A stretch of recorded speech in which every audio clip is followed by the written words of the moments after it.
Big TV భక్తి సమాచారం WhatsApp ఛానల్లో జాయిన్ అవ్వండి. అన్ని విశేషాలు ఎప్పటికప్పుడు తెలుసుకోండి. ఒకానొకప్పుడు దేవగిరి అనబడేటటువంటి పట్టణంలో సుధర్ముడు అనబడేటటువంటి గొప్ప శివభక్తుడు, త్రికాల సంధ్యావందనం అలవాటైన వాడు, నిరంతరము శివ పార్థివేశార్చనకు అలవాటు పడినటువంటి మనస్సున్నవాడు, భగవంతుని యందు మనస్సు రమించడం చేత తనకిది ఉన్నదని కానీ తనకిది లేదని కానీ అన్నడు భావన చెయ్యనివాడు, తనకి ఒకటి లేకపోవడం కూడా ఈశ్వరానుగ్రహమే అని అనుకోగలిగినటువంటి సంపన్నత కలిగిన హృదయం ఉన్నవాడు. ఇది చాలా కష్టం అండి. ఈశ్వరుడు ఒక్కొక్కరికి ఒకటి ఇవ్వడు. లోకం ఏమంటుందంటే వాళ్ళకి ఇది లేదంటుంది. కానీ వాళ్ళంటారు ఈశ్వరుడు మమ్మల్ని ఉద్ధరించడానికి మాకు అది ఇచ్చి ఉండకపోవచ్చు అంటారు. అది వాళ్ళ భక్తి నీకేం తెలుసు వాళ్ళని అలా అని నువ్వు పాపం మూట కట్టుకుంటున్నావు. కాబట్టి ఇప్పుడు అటువంటి భక్తుడు ఒకడున్నాడు. ఆయనకి సుదేహ అని ఒక భార్య ఉన్నది. ఆమె మహాసౌశీల్యవతి, భర్తని నిరంతరము ధర్మమునందు అనువర్తించేటటువంటి స్వభావము కలిగినటువంటి తల్లి. చాలా కాలం ఇలా ఉంటుండగా వీళ్ళిద్దరికీ బిడ్డలు కలగలేదు. బిడ్డలు కలగకపోతే ఈ భార్య వెళ్ళి భర్త దగ్గర బాధపడింది. ఏమంటే మన తర్వాత వంశం నిలబడడానికి, పూజామందిరంలో పూజ చేయడానికి ఇంట్లో వండిన పదార్థం ప్రేమతో అమ్మా అని పిలిచి తినడానికి బిడ్డలు లేరు. ఈ తల్లితనం లేకపోవడం నాకు చాలా బాధగా ఉంది. అందుచేత మనకి బిడ్డలు లేనటువంటి ఈ లోటు ఎలా పూడుతుంది అని భర్త దగ్గర ఏడ్చింది. ఆయన ఏమనాలండి? నిజమే, ఈ లోటు ఎలా పూడుతుంది, మనకి బిడ్డలు కలగట్లేదు అనాలి. కానీ ఆయన ఎంత గొప్ప మాట అన్నాడో తెలుసా అండి భార్యతో?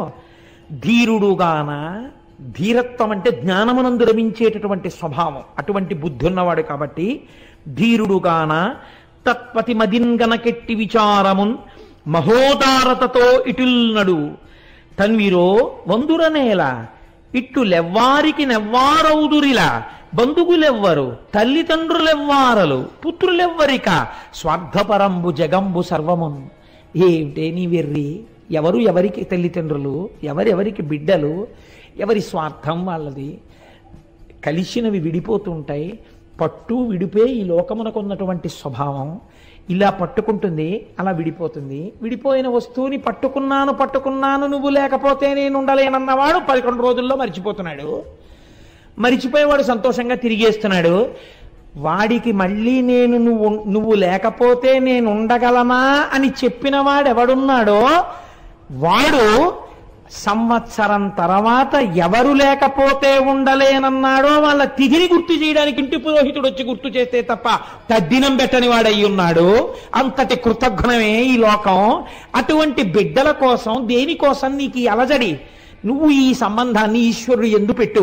నువ్వు తరిస్తావు, నేను తరిస్తాను. అవన్నీ ప్రతిబంధకాలు తరించడానికి, ఏమో తొందరగా మనల్ని లాగేయడానికి, ఏ అడ్డు లేకుండా చేసేయడానికి, తొందరగా తన వైపు ఈడ్చి పారాయడానికి ఈశ్వరుడు అసలు సంతానం లేకుండా చేశాడేమో. లేవంటావెందుకు? ఏది మనకి ఇవ్వడానికి అది లేకుండా చేశాడో ఈశ్వరుడు యందు మనస్సు పెట్టన్నాడు. అంటే పాపం ఆవిడ సర్దుకుంది మనస్సు. కానీ లోకం అనేటటువంటి ఒక వస్తువు ఉంది కదండి, దీనికి అనవలసిన మాట అనరాని మాట అన్నది తెలియదు. ఇతరుల్ని బాధించి బతకడం కలియుగంలో లక్షణం. ఎందుకని చిత్తవృత్తులు రాక్షసులై ఉన్నాయి. ఇంత మాట అనడమా? ఆ మాట ఎంత ప్రమాదానికి ఎడుతుంది, ఎంత బాధపడతారని ఆలోచించకుండా మాట్లాడతారు. కాబట్టి ఈవిడ ఒకసారి పొరిగింటికి వెళ్ళింది. ఏదో పేరంటం జరుగుతున్నప్పుడు ఏదో వాదులాట వచ్చింది స్త్రీల మధ్య. వాదులాట వస్తే ఈ సుదేహ తనకి తెలిసినటువంటి ఒక మంచి మాట చెప్పింది. ఇలా చెయ్యకూడదు అనేదో అంది. అనేటప్పటికీ ఆవిడంది కోపంతో, చెప్పడానికి నీకున్న యోగ్యత ఏమిటి అని చెప్పడానికి ఆవిడ ఒక అనరాని మాట అనేసింది. దుడ్డు కలుగొనేమో గొడ్డుదానవు నీవు, తినుటకెవ్వరేని దిక్కులేరు, బిడ్డలున్న దాన్న పేర్మినాకెనయవుదే తల్ల క్రిందులగుచు తపసుకొనిగా. ఏమిటి నువ్వు మాట్లాడేది? నువ్వు గొడ్రాలివి. ఎంత ఉంటే ఏమిటి? దుడ్డు కలుగునేమో, నీకు డబ్బు ఉందేమో, మీ తర్వాత తినడానికి ఎవడున్నాడు? రాజులు పట్టుకెడతారా సొమ్ము? మాకు అలా కాదు. మా తర్వాత తినడానికి పిల్లలున్నారు. మేము వండితే అమ్మా అని తినడానికి పిల్లలున్నారు. మా ఐశ్వర్యం నీకెక్కడొస్తుంది? ఇక నీకు పిల్లలు పుట్టరు. నువ్వు తలకిందులుగా తపస్సు చేసినా ఇక నీకు అమ్మా అన్న మాట లేదండి. నిజంగా అది ఒకళ్ళు అనక్కర్లేదండి. అలా అనిపించుకోలేకపోయిన వాళ్ళు ఎంత బాధపడుతుంటారో. నాకు ఈ పద్యం చెప్పడానికి ఇవ్వాలి, నేను ఇక్కడికి వచ్చి కూడా పుస్తకం తిప్పా, దీన్ని ఆపి చెప్పడం ఏమైనా కుదురుతుందా అని. అలా కుదరదు అని నిర్ధారించుకున్న తర్వాత మాత్రమే నేను ఈ మాట చెప్పవలసి వచ్చింది. ఇలాంటి పద్యాన్ని కథాంతర్గతంగానైనా చెప్పినందుకు సిగ్గుతో తలంచుకుంటున్నాను. ఎందుచేతనంటే అది ఒక స్త్రీ మనస్సుని ఎంత బాధ పెడుతుందో నాకు తెలుసు. ఆ మాట అనరాదు.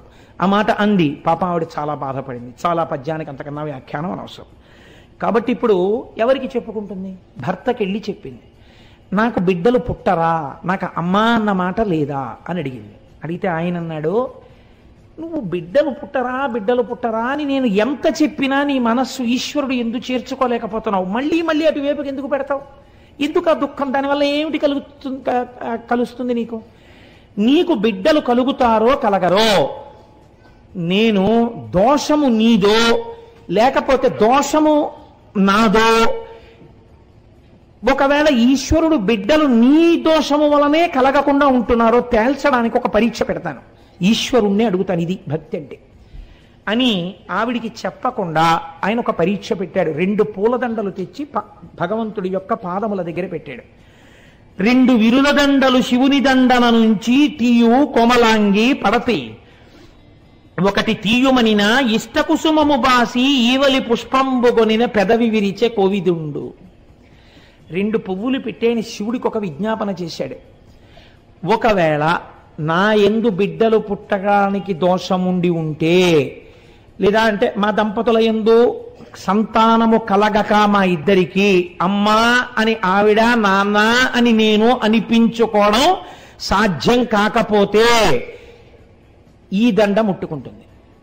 ఒకవేళ మాకు అలా అనిపించుకునే అదృష్టం రాసి పెట్టి ఉంటే ఈవిడ ఆ దండ ముట్టుకుంటుంది అని, ఇది ఈశ్వర నీ సంకల్పాన్ని చెప్పేయాలి. మాకు సంతానాన్ని ఇద్దామనుకుంటున్నావో అనగా మా ఇద్దరికీ కలిపి ఇవ్వాలనుకుంటున్నావో చెప్పేయి అని 2 దండలు పట్టి, నువ్వు ఇక నన్ను ఎన్నడో నాకు బిడ్డలు కలగరా అని అనరాదు, ఇది ఈశ్వర శాసనం, ముట్టుకో అన్నాడు. ఆయన ఏ దండ ముట్టుకుంటే పిల్లలు పుడతారని సంకల్పం చేశాడో అది విడిచిపెట్టి 2వ దండన ఆవిడ తీసింది. ఆయన అన్నాడు, పెదవి విరిచే కోవిదుండు, కాబట్టి మన ఇద్దరికీ సంతానం కలగరు, ఇంకా నువ్వు ఈ ప్రశ్న నన్ను వెయ్యవద్దు, నువ్వు చక్కగా సంతోషంగా ఈశ్వరుడు యందు మనస్సు పెట్టుకో అంటే ఆవిడంది, అలా వీల్లేదు, నాకు కొడుకు పుట్టకపోయినా నాకు బాధ లేదు, నేను అమ్మా అని పిలిపించుకోవడానికి మీరు ఇంకో పెళ్లి చేసుకోండి, ఆమె వలన సంతానం కలుగుతారు కదా, కలిగినప్పుడు నన్ను అమ్మా అని పిలిస్తే నాకు చాలు, కాబట్టి మీరు పెళ్లి చేసుకోండి అంటే ఆయన అన్నాడు, ఇది చెప్పినంత తేలిక కాదు, ఇది ఒకనాడు నీ యందు పినుభూతమై కూర్చుంటుంది. ఏమవుతుందో తెలుసా? అనవిని ఇప్పుడు ఇట్టులే నీవనెదవు వేరోర్తి పెండ్లి ఆడిన సవతిన్గని పోరుసేతువెంతయు అనుమానము లేదు పెండ్లి ఆడను మరలన్. నాకు సంతానం అక్కర్లేదే, ఈశ్వరుడు ఉన్నాడు చాలు. ఇప్పుడు ఇలా అంటావు, నిజంగా రేపు నేను వేరొక స్త్రీని వివాహం చేసుకుని ఆమె వలన నాకు బిడ్డలు కలిగితే నీ యందు అసూయ ప్రబలుతుంది, పెద్ద గొడవలవుతాయి, మనశ్శాంతి పోతుంది, శాంతి లేని చోట ఈశ్వరోపాసన ఉండదు, కాబట్టి నేను పెళ్లి చేసుకోనన్నాడు. ఆవిడ చచ్చిపోతానన్నంత హఠం చేసేసింది, నువ్వు చేసుకుని తీరవలసిందే. ఆవిడ మాట కాదనలేక ఆవిడ చెల్లెల్ని వివాహం చేసుకున్నాడు. ఆ చెల్లెల్ని వివాహం చేసుకున్నాడు, ఆమె పేరు గుష్మ అనబడేటటువంటి స్త్రీని వివాహం చేసుకున్నాడు.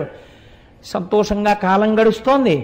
ఆవిడకి ఒక లక్షణం ఉంది, ఏది ఇంట్లో జరిగినా ముందు అక్కగారికే చెప్పేది. భర్త కూడా పెద్ద భార్యని గౌరవించి మసలుతున్నాడు.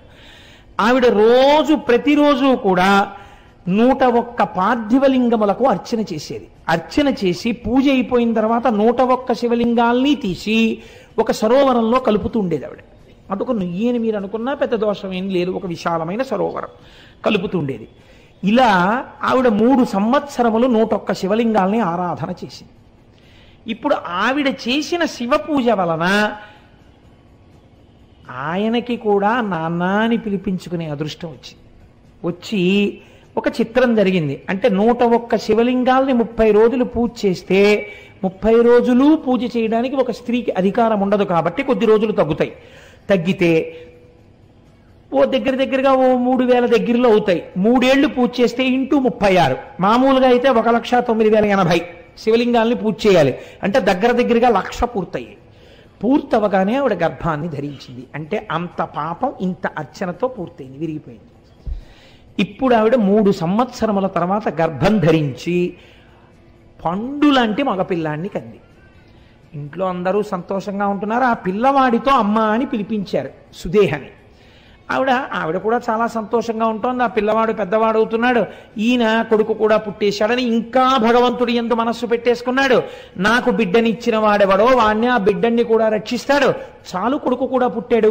ఇంకా ఏమిటి, మెల్లిగా మనస్సును ఈశ్వరుడు యందు చేర్చేయాలని ఈవిడ రోజు 101 శివలింగాల్ని ఆరాధన చేయడం అలాగే చేస్తోంది. ఇలా కొన్నాళ్ళు జరిగిపోతే ఆ పిల్లాడికి యుక్త వయస్సు వచ్చేసింది. వివాహానికి వాడికో సంబంధం చూశారు.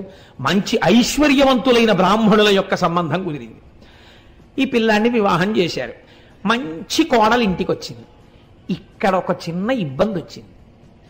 వీళ్ళైతే ఈవిడ్ని గౌరవంగా చూశారు, కానీ వియ్యాల వారని ఒకరు ఉన్నారు కదా, వారు సహజంగా ఎవరిని ఎక్కువ గౌరవిస్తారు? ఆ పిల్లవాడి యొక్క సొంత తల్లి, కన్న తల్లి ఎవరో ఆవిడికి పెద్దపీట వేశారు వాళ్ళు.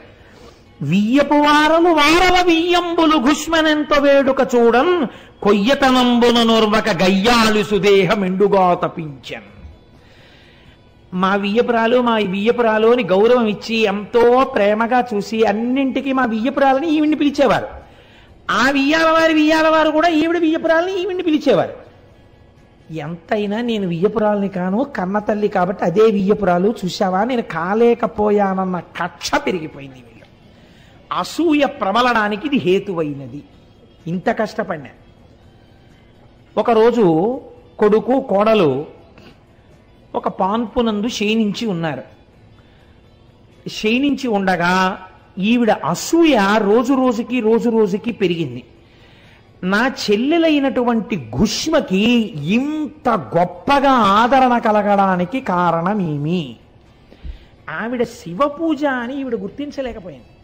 ఆవిడ అనుకుంది ఒక కొడుకు ఉండడమే.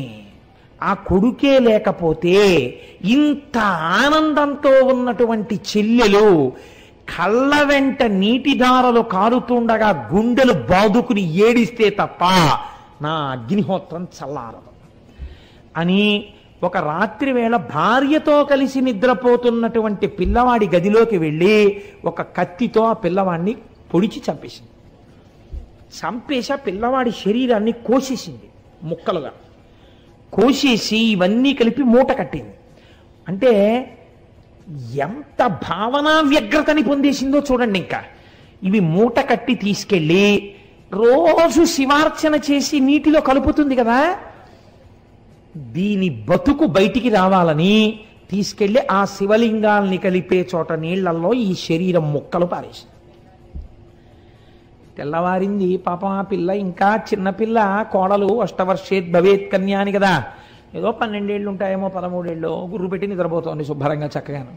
తెల్లవారింది, లేచింది. ఈలోగా తెల్లవారకట్ట లేచి నదీ తీరానికి వెళ్ళిపోయాడు. ఆయన సంధ్యావందనం చేసుకుని ధ్యానం చేసుకోవడానికి గుళ్ళో. ఈవిడేమో కూర్చుని 101 లింగాల్ని అర్చన చేస్తోంది. ఆ పిల్ల నిద్ర లేచి చూసింది. తన ఒంటి మీద పక్క మీద నెత్తురు అట్టలు కట్టేసి ఉంది. తన భర్త శరీరంలో కొన్ని భాగాల యొక్క ముక్కలు మంచం మీద పడున్నాయి. ఆవిడిది చూసి గొల్లుని ఏడుస్తోంది కోడలు. సుదేహ గబగబా లోపలికి వెళ్ళి చూసి, అయ్యో కొడుకు పోయాడమ్మా అని ఈవిడ కూడా ఏడుస్తూ ఈ ఘుష్మ ఏడవదే అని చూస్తోంది. ఈ ఘుష్మ శివార్చన చేస్తోంది. ఆవిడంది, ఎవడా బిడ్డలనిచ్చాడో వాడా బిడ్డకి రక్షకుడు, వాణ్ణి ఆయన రక్షిస్తాడు, వాడు ఎక్కడున్నా రక్షింపబడతాడు. వాణ్ణి కోసినా కాల్చినా చంపినా వాడు బ్రతికి తీరుతాడు. వాడు రక్షిస్తుండగా నేను వీడి పూజ ఎందుకు ఆపాలి? నేను వీణ్ణి నమ్మి ఈ పూజే చేస్తానని 101 శివలింగాలకి పూజ చేసి 101 శివలింగాల్ని, ఆ పార్థివలింగాల్ని తీసి నూతిలో వేద్దామని వెళ్ళింది. నూతిలో వేద్దామని వెళ్ళి శివలింగాల్ని వేసి చూసేటప్పటికి కొడుకు శరీర భాగాలు నీటి మీద తేలుతూ కనపడ్డాయి. చిత్రం ఏమిటో తెలుసా అండి, ఆవిడ ఏమీ అనలేదు. చాలామంది దీన్ని మార్చి రాశారు, మూలంలో అలా లేదు. ఆవిడ మనస్సులో ఏ అక్కసు కలగలేదు. ఒకవేళ ఒక చెట్టు నీళ్లు పోస్తే తాను ఒక మొగ్గ వేసింది, ఆ చెట్టే దాన్ని పువ్వు చేసింది. ఆ చెట్టే మరునాడు ఉదయం తన పాదాల దగ్గరికే ఆ పువ్వుని ఒడిచిపెట్టేసి తొడిమ నుంచి తన కాళ్ళ దగ్గర పడిపోయేటట్టు చేసింది. నా శంకరుడు నా ఇంట పువ్వు పూయించి తన పాదాల దగ్గరే ఇలా తీసుకుని ఉంటే నేను దాన్ని అడగను. ఈశ్వరుడు తీసుకెళ్ళిపోవాలని సంకల్పం చేస్తే నాకు ఆమోదయోగ్యమే అని వెళ్ళిపోతాను. ఇది శివుడు తట్టుకోలేకపోయాడు, అది విచిత్రం. ఈ భక్తిని శివుడు భరించలేకపోయాడు. భరించలేక అమ్మా అమ్మా అంటూ పిల్లవాడు వచ్చేసాడు. వచ్చేసి వాడు అన్నాడు, ఈవిడ అడగలేదు. వచ్చి అమ్మా నన్ను పెద్దమ్మ చంపేసిందమ్మా, కత్తి పెట్టి పొడిచిందమ్మా, నాకు తెలివి వచ్చేటప్పటికి ఇంకా పొడిచేసింది, నా శరీరాన్ని కోసి తెచ్చి ఇందులో పారేసిందమ్మా, పెద్దమ్మ చంపింది, శివుడు బతికించాడమ్మా నన్ను నీ పూజకి అన్నాడు. ఆవిడంది ముక్కు మీద వేలేసుకుని యవనిదయన్ కొడుకేర్పడ అవికల కృపుడతడే సాకు అర్భకు భక్తోత్సవకరుండని పేరొందిన శివుడు మహాకాలమూర్తి సిద్ధం బిందున్. గురే నిన్ను కాపాడినటువంటి వాడే మహాకాలుడు, వాడే తీసుకెళ్ళగలడు, వాడే బ్రతికించగలడు, వాడు నిన్ను రక్షించాడు. ఎక్కుడు మోదము లేక అక్కపైన్ కినుకు కొనక ఆమె కొమరుపై చక్కగా చేయిడ కడుమెచ్చగా ముక్కంటి స్వామి ఈ తెంచెవడి. కొడుకు మీద చెయ్యేసుకుని అక్క తప్పు నాన్న పెద్దమ్మని అలా అనకూడదు, ముక్కంటి స్వామి నిన్ను రక్షించాడు, ఆయన రక్షణ ఉన్నంత కాలం ఎవ్వరూ ఏమీ చేయలేరు. For more videos like this, subscribe Big TV channel.